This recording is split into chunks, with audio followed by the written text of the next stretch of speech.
Hello and Assalamu Alaikum. I'm Marwa. Welcome to Naramis. What if we told you that the future of warfare is starting to look a lot like the past? Militaries are embracing attrition warfare like something straight out of World War I, but with satellites watching from above and drones buzzing through the skies. Warfighting evolves. Its character changes. Every era brings in new weapons, different deployment techniques, and new ways to fight. From the longbow to the machine gun, from cavalry charges to drone swarms, warfare has always adapted to technology.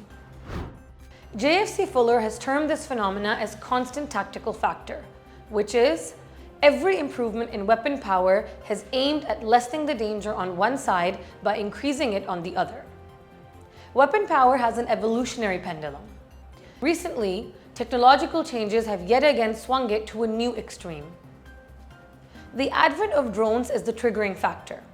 Since World War II, armor had dominated the battlefield with maneuver warfare. But it's coming to an abrupt end. Lessons from the Ukrainian war are reshaping doctrines. The International Institute for Strategic Studies estimates that Russia has lost over 3,000 armored fighting vehicles in the past year alone, and nearly 8,800 since February 2022. Meanwhile, British intelligence reports approximately 2,600 main battle tanks and 4,900 other armored combat vehicles lost by the Russian military in Ukraine since February 24, 2022. In this context, the US Marine Corps Force Design 2030, which draws directly from lessons learned in the Ukraine war, calls for a significant reduction in its tank force. In its 2030 initiative, it's shifting toward a more agile, lethal force focused on drones, anti-armor weapons, and fast multi-domain operations. So one of the biggest shifts we expect seeing in modern warfare is that old tactics are coming back, but with a digital twist. Maneuver as a form of warfare is likely to relapse to other forms of attrition, the brutal wearing down of an enemy with non-contact warfare. Though some experts are of the opinion that maneuver isn't dead, it has transformed to a new medium, that is, air. One could say that, but the critical distinction here is that drones and other aerial platforms aren't breaking out. These are just sallying out with outreach limitations. So calling it maneuver warfare of another kind would be a stretch, at least for now. So where exactly is the future operating environment heading? There are a few trends worth paying attention to, and each one tells us something about how war is evolving. First, the age of physical valor is over, with non-contact warfare giving way to disruptive technologies. The less may dominate the more in numbers without being brave.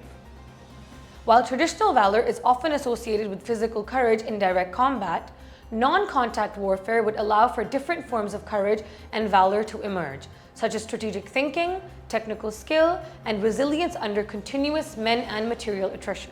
Second, strategically speaking, with non-contact warfare, there is room for war and violence below a particular nuclear threshold. In other words, strategists have found a space for employing the strategy of exhaustion well below the strategy of annihilation. Territorial space, like in maneuver warfare, will not be used as a factor for exhaustion.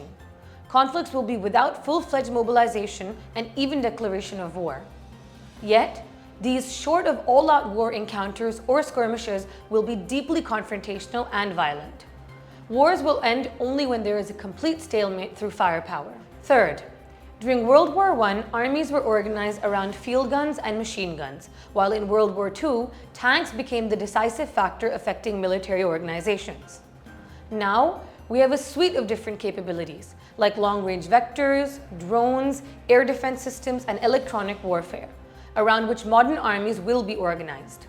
Traditional fighting arms, both infantry and armor, will hold a line at best, while erstwhile supporting arms will fight along with air force. Fourth, with all of this, how will the ground forces be organized? It's said that movement is to organization what range is to weapon systems. Disruptive technologies have challenged this adage.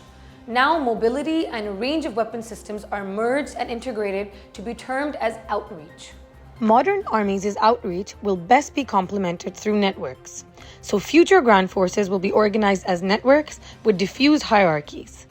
And to support their major offensive and defensive components, these networks will rely on dominating the electromagnetic spectrum. Fifth, with territorial gains becoming too expensive, the notion of success in future conflicts will not be carved out from territorial gains but material damage. Belligerents will seek to punish the opponent while denying him the same. Sixth, non-contact warfare would demand a full-spectrum intelligence capability.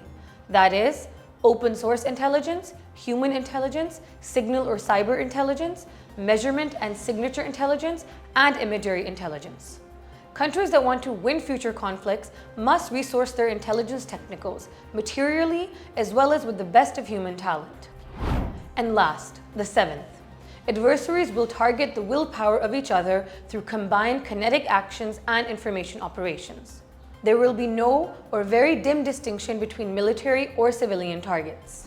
With these evolving warfare dynamics, the recent 2025 Pakistan-India standoff presents another critical event worth reflecting about. Operation Banyana Marsoos was not a traditional military act. Instead, Pakistan leaned heavily on modern systems like drone swarms, cyber attacks, and enhanced precision-guided missiles. It neutralized India's technological advantage by being faster, more adaptive, and better connected, all without traditional mobilization or a declaration of war.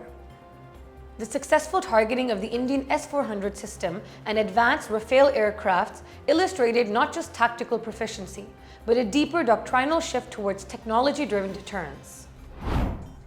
Pakistan also countered India's misinformation blitz with cyber offensives and narrative control. And through systems like the Fatah F-1 and F-2 and unmanned combat aerial vehicles, Pakistan demonstrated an alteration towards responsive minimalism, a strategy of doing more with less and doing it smartly. So what does all of this really mean? It means that the future of warfare will not be decided by sheer military expenditure, but by adaptability, technological innovation, and strategic position. Old playbooks will fail. Disruptive technologies will affect the force developmental goals. Modern militaries are expected to steadily shift towards acephalous networks, having decentralized and distributive centers of gravities. These setups against attrition will display robust redundancy. In this rapidly transforming battle space, Air Force, drones, autonomous platforms, and other disruptive technologies will become the primary vehicles of kinetic response. Today, the battlefield has changed for conventional forces, especially in South Asia between Pakistan and India. Ground maneuvers are over. Attrition will challenge the human will. Denial or defensive efforts will be as important as offensive or maybe more. Large signature components like armor or mechanized divisions will be asked to retire from the battlefield. Attrition warfare, fused with cutting-edge technology, is making a comeback now. Victory will hinge on endurance, precision, and digital superiority. The future of war is not just fast, it will be relentlessly violent. What do you think about where things are headed? Drop your thoughts in the comments below, and be sure to like, share, and subscribe to the channel. Until next time, stay safe and stay kind. Allah Hafiz.